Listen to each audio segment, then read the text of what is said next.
Atas petunjuk penyelamat kita dan menurut ajaran ilahi, maka beranilah kita bernyanyi. Bapa kami yang ada di surga, dimuliakanlah namamu. Saudara-saudari terkasih, selamat pagi. Salam jumpa lagi dalam Sabda Siap Saji Sabtu 8 Januari 2022, hari biasa sesudah penampakan Tuhan. Marilah kita berdoa dalam nama Bapa, Putra, dan Roh Kudus. Allah Bapa Maha Baik, Engkau telah menggembirakan hati kami. Sudilah hidup bersama kami dalam diri Yesus Mesias. Semoga kami selalu menaati sabdanya dan meneladan cinta kasih-Nya. Sebab Dialah yang hidup dan berkuasa bersama Dikau dalam persatuan Roh Kudus Allah sepanjang segala masa. Amin. Tuhan bersamamu dan bersama rohmu. Inilah Injil Yesus Kristus menurut Yohanes, dimuliakanlah Tuhan. Yohanes bab 3 ayat 22 sampai dengan 30. Sekali peristiwa Yesus bersama murid-muridnya pergi ke tanah Yudea dan ia diam di sana bersama-sama mereka dan membaptis. Akan tetapi Yohanes pun membaptis di Anion dekat Salim, sebab di situ banyak air dan orang-orang datang ke situ untuk dibaptis, sebab pada waktu itu Yohanes belum dimasukkan ke dalam penjara. Maka timbullah perselisihan di antara murid-murid Yohanes dengan seorang Yahudi tentang penyucian. Lalu mereka datang kepada Yohanes dan berkata kepadanya, "Rabi, orang yang bersama dengan engkau di seberang sungai Yordan dan yang tentang dia engkau telah memberi kesaksian, dia membaptis juga dan semua orang pergi kepadanya." Jawab Yohanes, "Tidak ada seorang pun yang dapat mengambil sesuatu bagi dirinya kalau tidak dikaruniakan kepadanya dari surga. Kamu sendiri dapat memberi kesaksian bahwa aku telah berkata, aku bukan Mesias, tetapi aku diutus untuk mendahuluinya. Yang empunya mempelai perempuan ialah mempelai laki-laki, tetapi sahabat mempelai yang berdiri dekat dia dan mendengarkannya sangat bersuka cita mendengar suara mempelai laki-laki itu. Itulah sukacitaku, dan sekarang sukacitaku itu penuh. Ia harus makin besar, tetapi aku makin kecil." Demikianlah sabda Tuhan, terpujilah Kristus. Saudaraku terkasih, pada saat ini kita mendengar ada dua tokoh yang ditampilkan dalam Injil yang ditulis oleh Yohanes.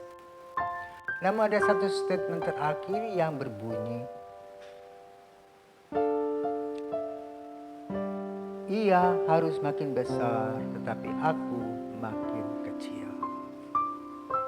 Siapakah mereka? Yesus dan Yohanes Pembaptis. Kalau kita membuka Injil Lukas, maka sejak di kandungan Yesus sudah mengenal dan tahu tentang Yohanes, demikian pula sebaliknya. Hanya karena mungkin jarak yang jauh. Pada zaman dulu, Yohanes mempunyai ibu Elisabet yang mengandung pada saat tua, dan ketika pemberitaan bahwa Elisabet mengandung, sang ayah Zakaria menjadi seorang imam di Bait Allah dan tidak percaya bahwa istrinya mengandung dan dia menjadi bisu. Kemudian Maria mendapat kabar gembira dari malaikat dan mendengar juga bahwa Elisabet mengandung.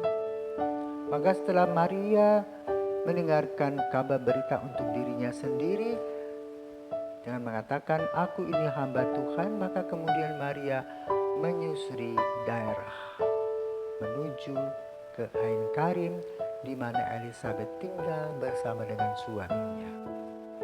dan tinggal di sana selama 3 bulan sampai Yohanes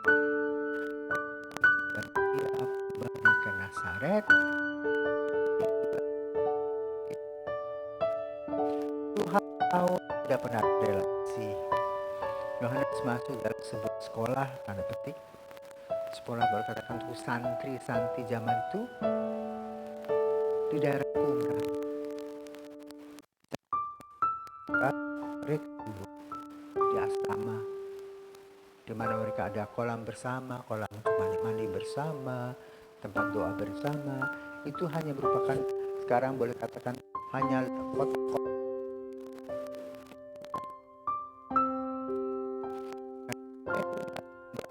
di para petinggi atau guru-guru Yahudi. Lalu sesudah itu dia mewartakan kabar gembira, luruskanlah jalan Tuhan.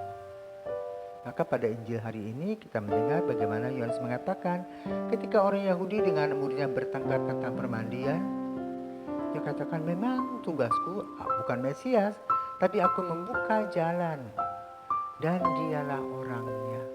Maka kehadirannya membuat sukacitaku menjadi penuh. Dengan kata lain, Yohanes Pembaptis memahami dan mengerti tentang kedudukannya. Dalam Injil lain dia mengatakan bahwa dia tidak sanggup membuka tali kasutnya pun. Dalam Injil Yohanes pada hari ini ingin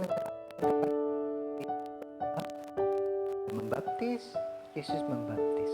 Apa bedanya pembaptisan Yohanes dengan pembaptisan Yesus?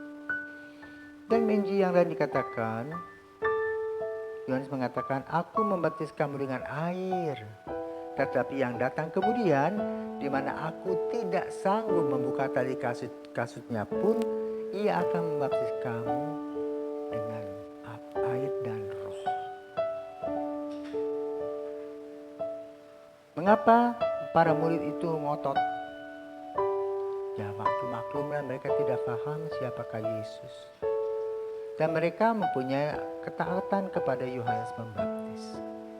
Maka mereka juga boleh katakan mempertahankan apa nilai-nilai mana yang sudah ditanamkan oleh Yohanes Pembaptis. Hanya Yohanes Pembaptis belum menerangkan. Karena tugasnya berbeda. Rupa-rupanya mereka belum berjumpa satu sama lain sebagai pribadi. Tapi pengaruh mereka satu sama lain sudah terasa di sana di Galilea. Jadi dua tokoh ini bukan saling berkompetisi, tetapi saling mendukung. Dan ini pelajaran bagi kita. Ya, kalau kita di sebuah tempat mendapat seorang pemimpin yang lebih muda dari kita, maka kita pun harus menghormati, menghargai, mengapresiasi. Jangan memberontak atau menentang, karena dengan pemberontakan dan penentangan itu tidak akan menghasilkan hal-hal yang positif. Kita belajar dari Yohanes Pembaptis, biarpun dia boleh katakan dia lebih tua daripada Yesus, sudah berpengaruh cukup besar, tetapi dia dengan rendah hati hadir dan menjelaskan kepada para murid bahwa Yesus adalah orang yang lebih besar dari dirinya. Tanpa pernah berpikir, wah nanti aku akan kehilangan pamor, pengaruh, fans dan sebagainya. Yohanes Pembaptis tidak pernah berpikir begitu. Yang paling penting adalah karya Tuhan dimuliakan. Maka mari kita belajar dari Yohanes Pembaptis yang rendah hati, biarlah Yesus semakin besar, dia semakin kecil. Dan menerangkan secara positif kepada orang-orang yang ada di sekitarnya yang belum memahami apa yang mereka alami. Semoga Tuhan memberkati kita.